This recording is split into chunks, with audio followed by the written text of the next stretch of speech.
नमस्कार, जय जोहार।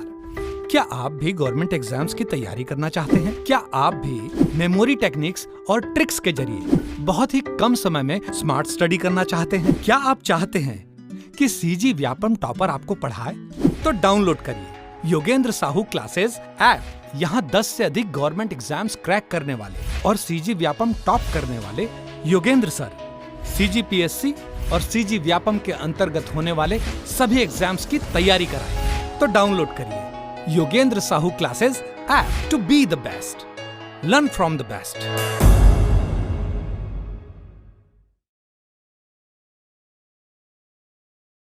कोई भी सपना साकार करने के लिए सबसे जरूरी है सही कोच का होना। चुनिए Yogendra Sahu classes first rank को और करे अपने सीजी व्यापम सीजीपीएससी का सपना साकार। Download the app now. नमस्कार दोस्तों, स्वागत है आपका योगेंद्र साहू ऑनलाइन क्लासेस में। तो आज का हमारा टॉपिक है वैदिक काल और इससे संबंधित ऑब्जेक्टिव सॉल्व करेंगे आज। तो चलिए वीडियो को शुरू करते हैं। ऋग्वेद के अनुसार निम्नांकित में से भगवान इंद्र के लिए अन्य नाम क्या है? तो आंसर है हमारा ऑप्शन डी, पुरंदर। आर्य इंद्र को पुरंदर अर्थात किलों का भंजन करने वाला भी कहते हैं।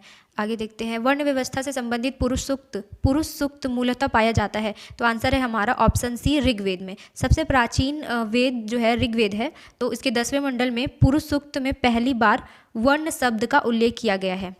ऋग्वेद वैदिक संस्कृत में खालिस्तान मंत्रों का एक संग्रह है। तो ऑप्शन बी हमारा आंसर है 1028 सूक्त हैं, मंत्र हैं। ठीक है। ऋग्वेद में मंत्रों या सूक्तियों का या ऋचाओं की जो संख्या है 1028 है। प्रारंभिक वैदिक काल में गोधूली का उपयोग एक माप के रूप में किया जाता था। तो किसका माप करते थे? समय का। ठीक है, समय को मापते थे तो उसे गोधूली कहते थे। दिन और सायंकाल की बेला एक गोधूली कहा जाता है। इस समय आर्य संध्या प्रार्थना किया करते थे। नेक्स्ट देखते हैं। उत्तर वैदिक काल में निम्नलिखित में से किन देवताओं को ख्याति प्राप्त थी? तो आंसर है हमारा ऑप्शन सी, 1, 2 और 4। पहला प्रजापति, दूसरा रुद्र और चौथा विष्णु। ये जो 3 देवता थे, प्रजापति, रुद्र और विष्णु, इनको ख्याति प्राप्त थी। ठीक, आगे देखते हैं। उत्तर वैदिक काल में प्रजापति, ब्रह्मा, रुद्र, शिव और विष्णु को ख्याति प्राप्त थी। आगे चलकर वे गुप्त काल में त्रिदेव के रूप में स्थापित हो गए। देखते हैं। उत्तर वैदिक काल में सर्वाधिक लोकप्रिय देवता कौन थे? तो प्रजापति थे। वैदिक काल के सर्वाधिक लोकप्रिय देवता प्रजापति थे। ऋग्वेद काल में प्रमुख देवता इंद्र थे, किंतु उत्तर वैदिक काल में इंद्र का स्थान प्रजापति ने ले लिया था। प्राचीनतम परंपरागत भारतीय दार्शनिक प्रणाली कौन सी है? तो सांख्य है। सबसे प्राचीनतम जो है परंपरागत दार्शनिक प्रणाली सांख्य है। भारतीय दर्शनों में सबसे पुराना सांख्य दर्शन है, जिसके जो आचार्य हैं कपिल हैं। निम्नलिखित में से कौन सा वेद आंशिक रूप से गद्य है?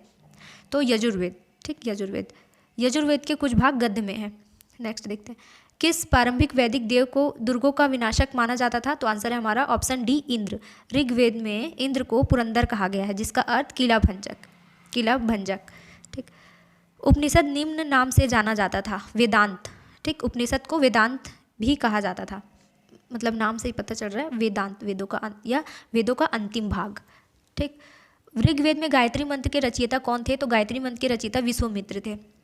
ऋग्वेद में गायत्री मंत्र का वर्णन 3रे मंडल में है। देखिए, जो ऋग्वेद में 3रा मंडल है जो, उसको में किसका वर्णन है? गायत्री मंत्र का। ठीक है, गायत्री मंत्र का किसको समर्पित है? तो सावित्री को, सूर्य देवता सावित्री को समर्पित है। ठीक, जो कि ऋग्वेद में गायत्री मंत्र का वर्णन 3रे मंडल में वर्णित है, जो गायत्री देवी को समर्पित है, जिसके रचयिता जो है विश्वामित्र हैं। आगे देख लेते हैं। प्रसिद्ध गायत्री मंत्र निम्नलिखित में से किस वेद में है? तो आंसर है हमारा ऑप्शन ए, ऋग्वेद में। निम्नलिखित कथन वैदिक संस्कृति की मूल्य व्यवस्था से संबंधित है? तो आंसर है हमारा 1 और 2 सही है। पहला, इसने सामाजिक धार्मिक संस्कारों को स्थापित किया, और दूसरा, इसमें वसुधैव कुटुंबकम की भावना निहित है। चलिए आगे देखते हैं। वैदिक काल में भारत में सामाजिक धार्मिक संस्कारों की स्थापना हुई, किंतु कठोर सामाजिक नियमों की शुरुआत 7वीं शताब्दी से मानी जाती है। आगे देख लेते हैं। उत्तर वैदिक काल में कृषि अर्थव्यवस्था के विकास में निम्नलिखित में से कौन सा महत्वपूर्ण कारक था? तो आंसर है हमारा ऑप्शन बी, लौह तकनीक। आगे देखते हैं। निम्नलिखित में से किस स्थल की खुदाई से भारत में लोहे के उपयोग का प्राचीनतम प्रमाण प्राप्त हुआ है? तो आंसर है हमारा अतरंजी खेड़ा से। ठीक है, लोहे के जो खुदाई की प्रमाण पाए गए हैं, सबसे पुराना प्रमाण अतरंजी खेड़ा, जो कि हरियाणा में है। भारतीय इतिहास की त्रियुग पद्धति के आधार पर बांटा गया है। भारतीय इतिहास को त्रियुग पद्धति के आधार पर बांटा गया है, जिसके अनुसार 1000 ईसा पूर्व के पश्चात के काल को लौह युग की संज्ञा दी गई है। हरियाणा के अतरंजी खेड़ा से लोहे के प्रथम साक्ष्य प्राप्त हुए थे। तो लोहे के प्रथम साक्ष्य प्राप्त हुए थे जो सबसे प्राचीनतम है, कहाँ से? हरियाणा के अतरंजी खेड़ा से। आगे देखते हैं, निम्न में से किस वेद में पुरुष सूक्त सम्मिलित है? तो आंसर है हमारा ऑप्शन ए, ऋग्वेद में। 4 वर्णों की उत्पत्ति का सर्वप्रथम उल्लेख निम्नलिखित में से किस ग्रंथ से मिलता है? तो आंसर है हमारा ऑप्शन ए, ऋग्वेद में। ठीक है, 4 वर्णों का उल्लेख कहाँ मिलता है? ऋग्वेद में मिलता है। 10वें मंडल में पुरुष सूक्त के अंतर्गत 4 वर्णों का उल्लेख दिया गया है। पहला, ब्राह्मण, क्षत्रिय, वैश्य और शूद्र। ब्राह्मण, क्षत्रिय, वैश्य और शूद्र। ठीक है, 4 भागों में 4 वर्णों में विभक्त है। आगे देखते हैं, उत्तर वैदिक कालीन समाज में कबीले के भीतर विवाह को प्रतिबंधित करने वाली कौन सी संस्था का उदय हुआ है? तो आंसर है हमारा ऑप्शन बी, गोत्र। वर्ण व्यवस्था श्रम विभाजन पर आधारित था। ऋग्वेद में पुरुष सूक्त के 10वें मंडल में विराट पुरुष के 4 वर्ण की उत्पत्ति बताई गई है। सगोत्रीय विवाह प्रतिबंधित थे। ठीक है, सगोत्रीय विवाह जो थे प्रतिबंधित थे। किस वेद संहिता में भारतीय संगीत है? तो आंसर है हमारा ऑप्शन बी, सामवेद। सामवेद जो है संगीत से संबंधित है। आगे देखते हैं, सत्यमेव जयते किस उपनिषद की उक्ति है? सत्यमेव जयते मुंडकोपनिषद की उक्ति है। कठोपनिषद यम नचिकेता स्वाद का वर्णन है। छंदोग्य उपनिषद कर्म के अनुसार पुनर्जन्म का वर्णन है। चलिए नेक्स्ट देखते हैं, निम्नलिखित में से किस धार्मिक ग्रंथ के वेदांत दर्शन का सार निहित है? तो आंसर है हमारा ऑप्शन बी, उपनिषद। उपनिषदों में वेदों का अंतिम सारभूत तत्वों का प्रतिपादन एवं वैदिक साहित्य की अंतिम रचना होने के कारण उपनिषदों को वेदांत कहा जाता है। ठीक है, उपनिषद को वेदांत या वेदों का अंतिम भाग कहा जाता है। चलिए आगे देखते हैं, निम्न में से कौन सा वेद प्राचीनतम है?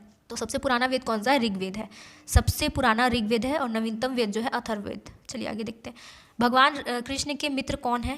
कौन है मित्र? सुदामा। भगवान कृष्ण के मित्र सुदामा है। वैशेषिक दर्शन के प्रणेता ऋषि का नाम क्या है? तो आंसर है हमारा ऑप्शन ए, कणाद। ठीक, कणाद। भगवद गीता अंश है, किसका अंश है? ए, महाभारत का अंश है। अधोलिखित में से कौन गीता का मुख्य शिक्षा है? तो गीता का मुख्य शिक्षा क्या है? निष्काम कर्म योग। निष्काम कर्म योग। चलिए आगे देखते हैं, पुराणों की संख्या कितनी है? पुराणों की संख्या जो है 18 है। ठीक है, 18 पुराण है।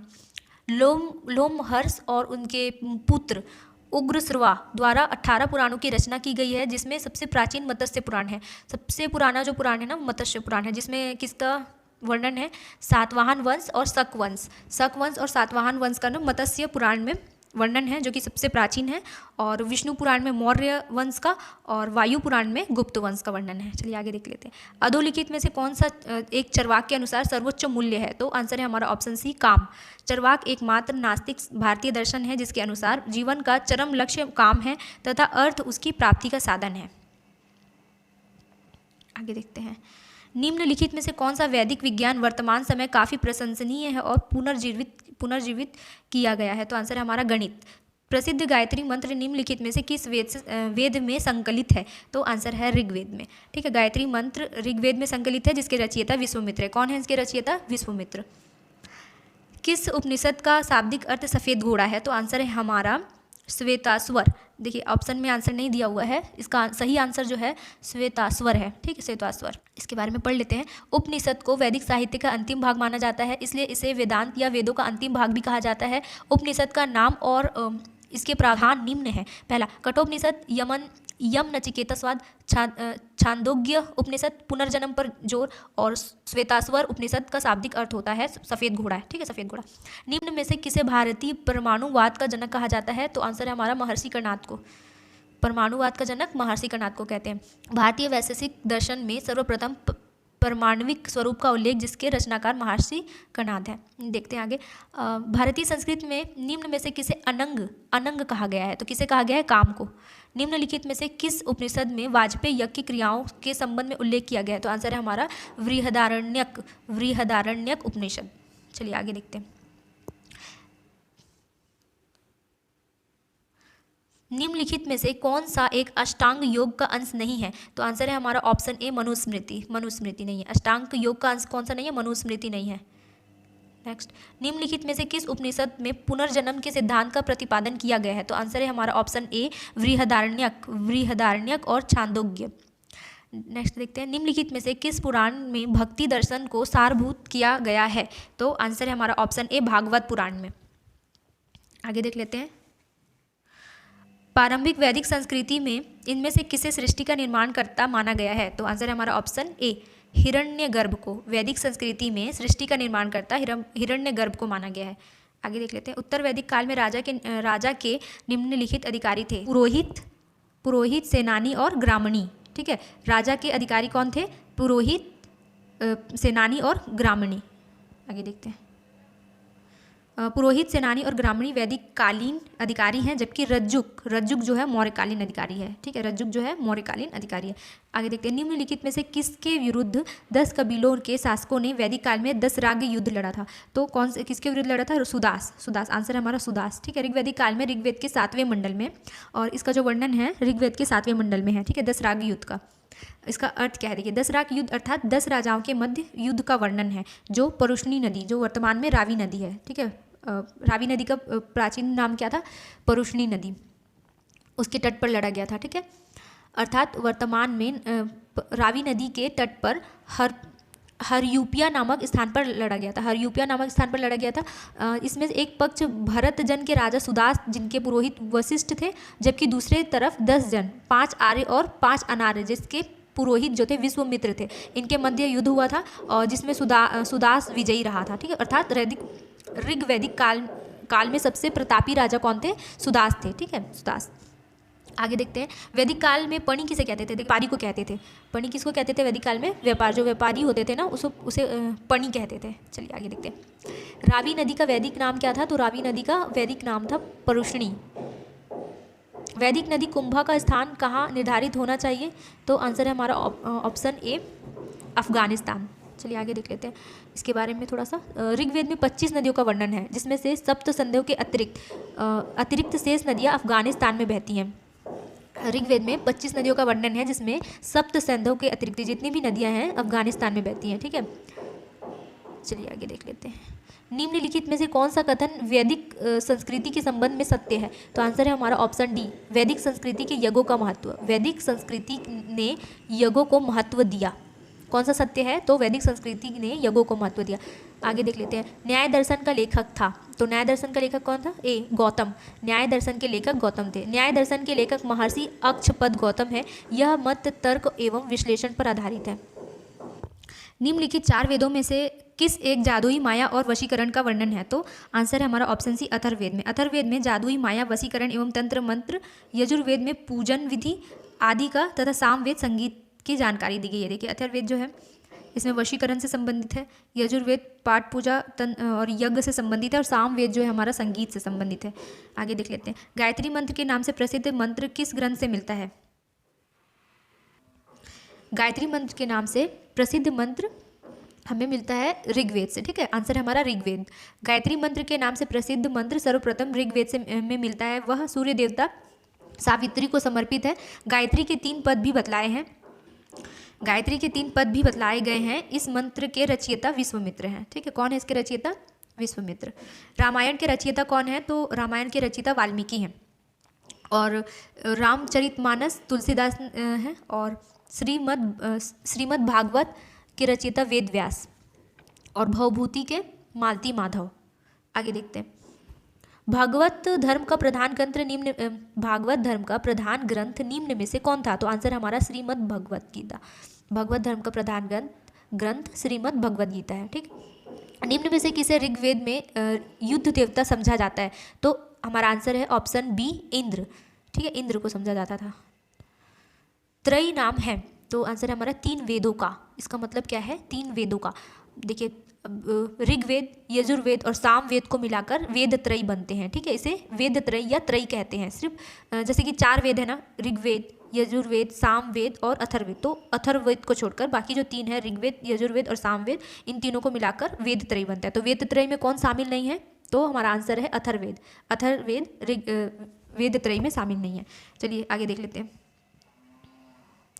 निम्न में से किस दर्शन का मत है कि वेद शाश्वत सत्य है? तो आंसर है हमारा मीमांसा। ठीक, मीमांसा का मत है कि वेद शाश्वत सत्य है।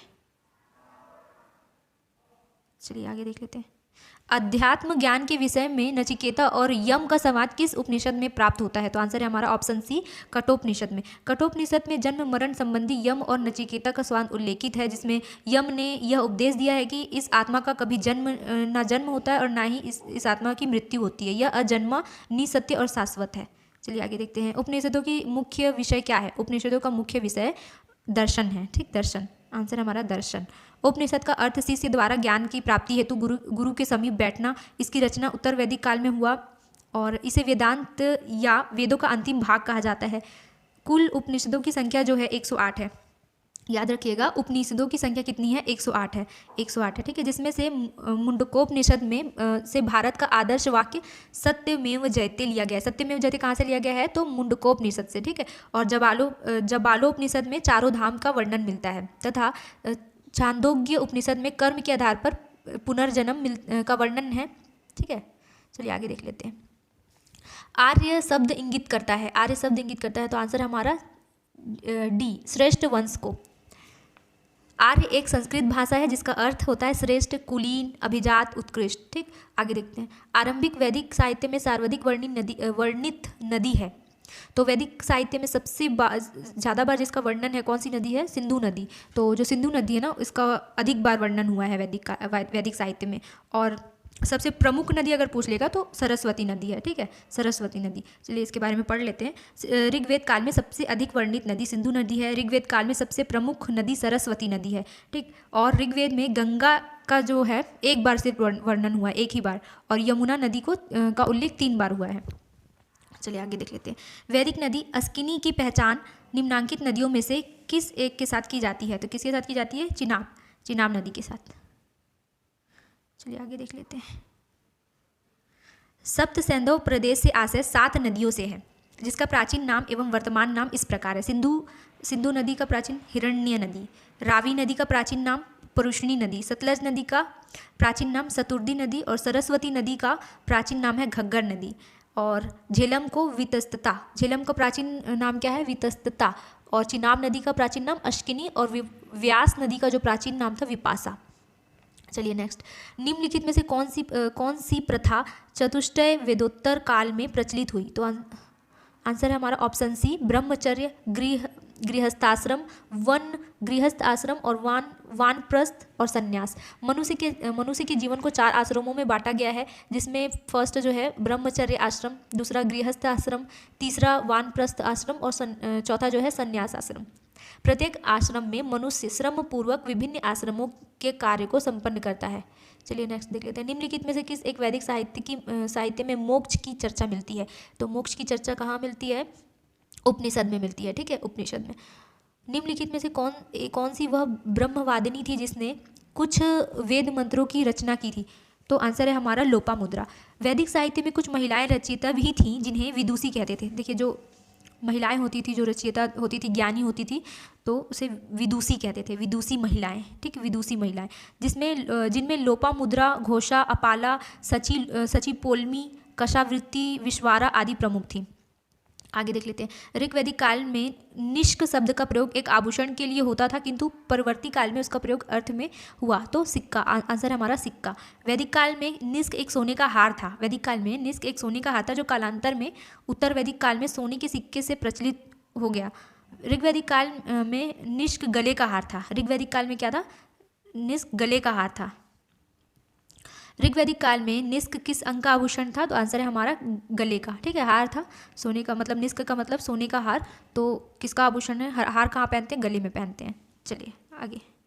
निम्नलिखित में से किसने आर्यों के आदि देश के बारे में लिखा था? तो आंसर है हमारा ऑप्शन डी, बाल गंगाधर तिलक। चलिए आगे बढ़ते हैं। निम्नलिखित में से किसका संकलन ऋग्वेद पर आधारित है? तो आंसर है हमारा ऑप्शन बी, सामवेद। ठीक, सामवेद। कुल 1800 छंद हैं, जिसमें 75 को छोड़कर से सभी ऋग्वेद का है। इस कारण कहा जाता है कि सामवेद का संकलन ऋग्वेद पर आधारित है। सामवेद का संकलन ऋग्वेद पर आधारित है। ठीक है, आगे देखते हैं। क्लासिकी संस्कृत में आर्य शब्द का अर्थ है? तो आंसर है हमारा ऑप्शन डी, एक उत्तम व्यक्ति। आर्य शब्द का अर्थ क्या है? एक उत्तम व्यक्ति। गोत्र शब्द का प्रयोग सर्वप्रथम हुआ था, कहाँ हुआ था? बी, ऑप्शन बी, ऋग्वेद में। ठीक है, गोत्र शब्द का प्रयोग सर्वप्रथम ऋग्वेद में हुआ था।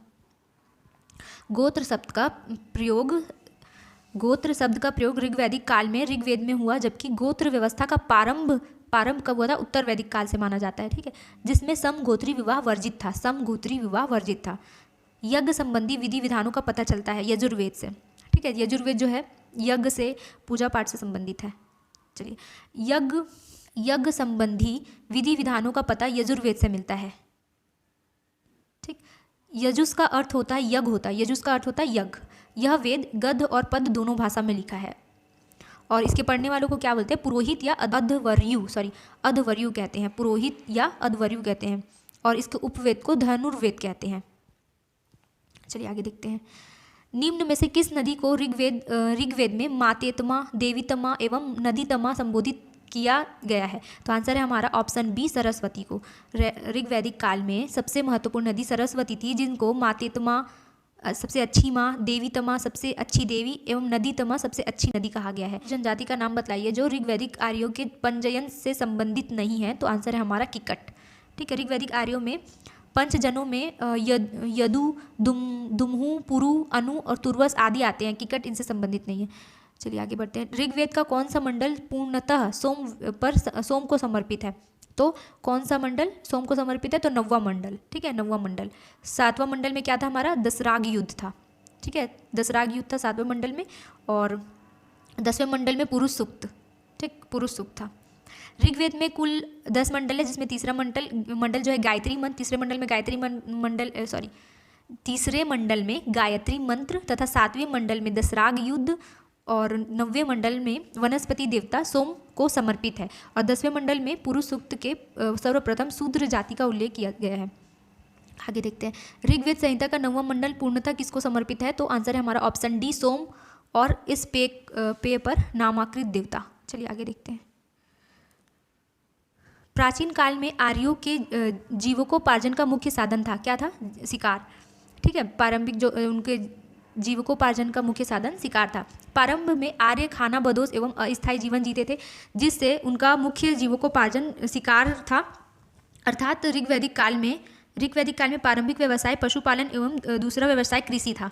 जो उत्तर वैदिक काल में आर्यों का स्थायी आवास होने के कारण कृषि का महत्व समझने लगे, और उनकी प्राथमिक व्यवसाय कृषि एवं दूसरी पशुपालन हो गया, ठीक है। नेक्स्ट देखते हैं। ऋग्वेद में उल्लेखित यव शब्द किस कृषि उत्पाद हेतु प्रयुक्त किया गया है? तो आंसर है हमारा ऑप्शन ए, जौ। वैदिक काल में यव शब्द जौ के लिए, गोधूम गेहूं के लिए और ब्रीही चावल के लिए प्रयुक्त किया है, ठीक है। जौ को क्या कहते थे? यव, और गोधूम गेहूं को कहते थे, ब्रीही किसको बोलते थे? चावल को बोलते थे, ठीक है। नेक्स्ट देख लेते हैं। वैदिक काल में प्रचलित शासन प्रणाली थी, क्या थी? डी, वंश परंपरागत राजतंत्र। वैदिक युग में वंश परंपरागत राजतंत्र शासन प्रणाली थी। चलिए नेक्स्ट। ऋग्वेद में गायत्री मंत्र के रचयिता कौन थे? तो ऋग्वेद में गायत्री मंत्र के रचयिता विश्वामित्र है, ठीक। किस वेद का सभा और समिति को प्रजापति की दो पुत्रियां कहा गया है? देखिए, किस वेद में सभा और समिति को प्रजापति की पुत्रियां कहा गया है? तो आंसर है हमारा ऑप्शन डी, अथर्ववेद में, ठीक है। अथर्ववेद में सभा और समिति को प्रजापति की 2 पुत्रियां कहा गया है। चलिए नेक्स्ट देखते हैं। आयुर्वेद अर्थात जीवन का विज्ञान का उल्लेख सर्वप्रथम मिलता है, तो आंसर है हमारा ऑप्शन डी, अथर्ववेद में। नेक्स्ट देख लेते हैं। आयुर्वेद ऋग्वेद का उपवेद है, किंतु अथर्ववेद में जादू, टोना, टोटका, रोग निवारक, समन्वय, विवाह, परिणय, गीतों, मनुष्य के विचारों एवं अंधविश्वासों का वर्णन मिलता है। चलिए नेक्स्ट आगे बढ़ते हैं। किस जैन तीर्थकर का उल्लेख ऋग्वेद में आया है? तो आंसर है हमारा ऋषभनाथ, ठीक है, ऋषभनाथ। जैन धर्म के प्रथम तीर्थकर थे ये ऋषभनाथ। जैन धर्म के प्रथम तीर्थकर ऋषभनाथ का उल्लेख ऋग्वेद में किया गया है। सर्वाधिक ऋग्वैदिक सूक्ति समर्पित है, तो आंसर है हमारा इंद्र को, ठीक है। सबसे ज़्यादा सूक्तियाँ जो ऋग्वैदिक ऋग्वेद में किसको समर्पित है? इंद्र को, ठीक है। कितना? 250 सूक्त। देखिए, ऋग्वेद में 250 सूक्त इंद्र को समर्पित है, जो आर्यों का युद्ध, तूफान, वर्षा आदि का देवता था। अग्नि को 200 सूक्तियाँ समर्पित है, जो कि देवता और मनुष्य के बीच मध्यस्थी का कार्य करता था। तीसरे देवता वरुण है, जो कि नैतिक नियमों का संरक्षण, समुद्र का देवता, पृथ्वी का देवता एवं सूर्य का देवता माना गया है। जबकि सोम को वनस्पतियों का देवता माना गया है।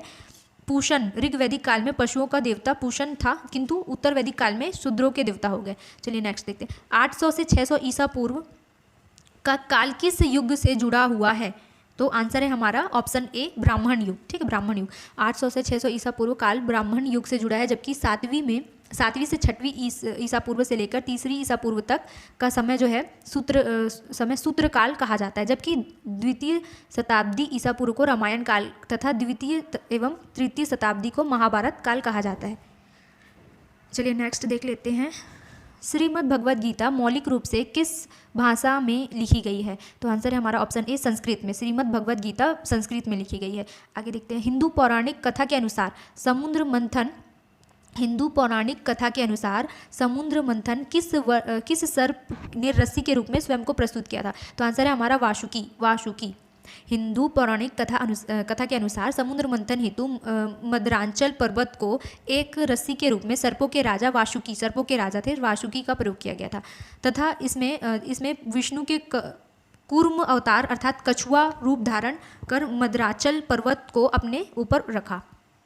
चलिए आगे देख लेते हैं। किस काल में अछूत की अवधारणा स्पष्ट रूप से उद्दित हुई है?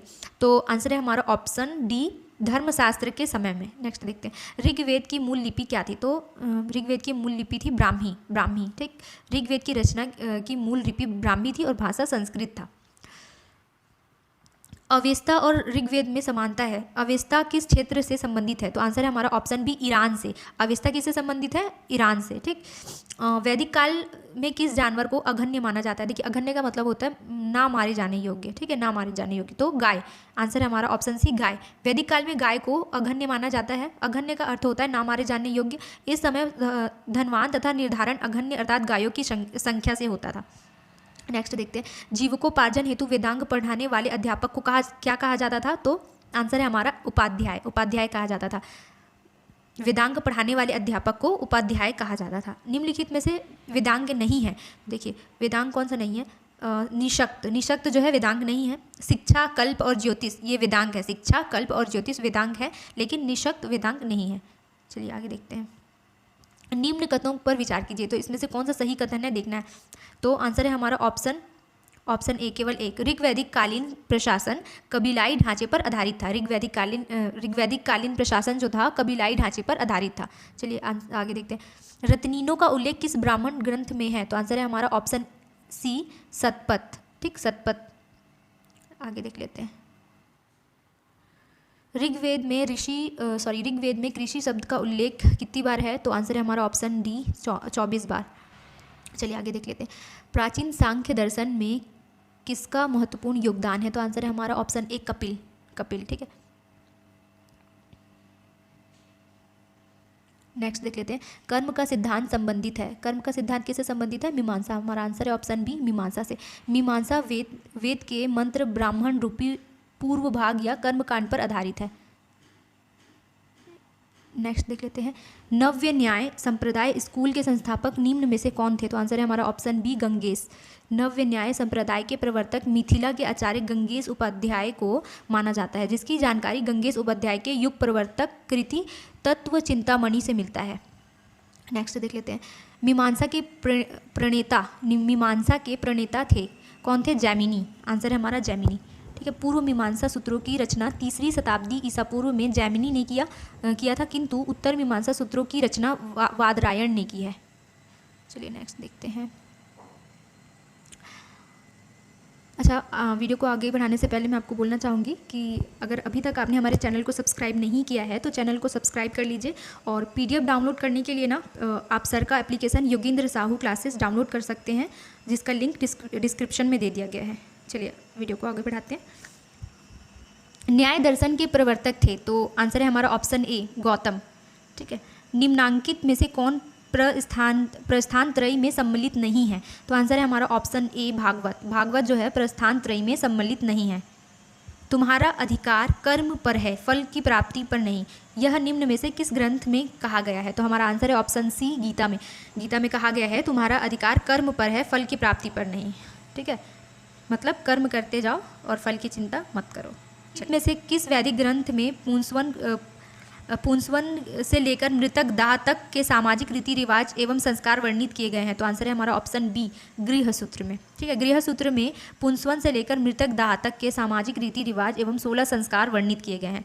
नेक्स्ट देखते हैं, न्याय दर्शन का प्रवर्तक कौन है? तो न्याय दर्शन का प्रवर्तक गौतम, और हमारा आंसर है ऑप्शन ए गौतम।